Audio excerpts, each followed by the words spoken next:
छोरी के छलक जवानी, दिल के धड़कन में मचा दे तूफानी।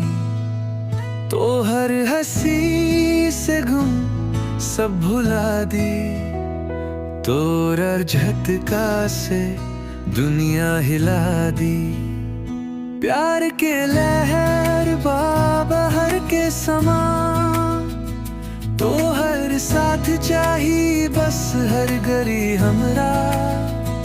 ए जान हो जा तू हमर सपना, तो हर बिना लगे सब कुछ अपना।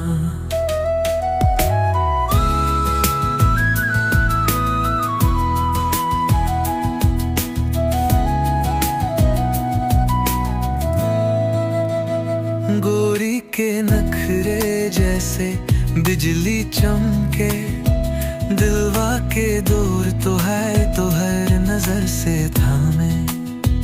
ऐ मोरा जीवन के तू ही सहारा, चल घुमा के ले जाइयो ना परा।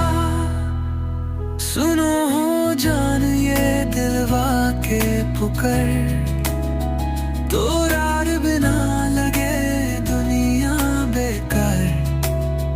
तो हर प्यार के नशा जादू, छोड़ी के दुनिया तो हो जा हमारू। प्यार के लहर बाहर के समा, तो हर साथ चाहिए बस हर घड़ी हमरा।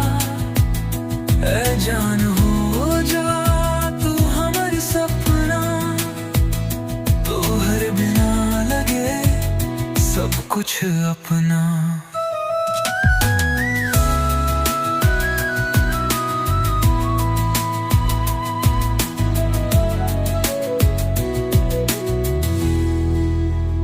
है दुनिया के राजा तू बन जा दिल के, हर पल साथ हो बस तू मेरे मिलके। एक सारी आवाज से बोली ये दुनिया, हमरा प्यार के गवाले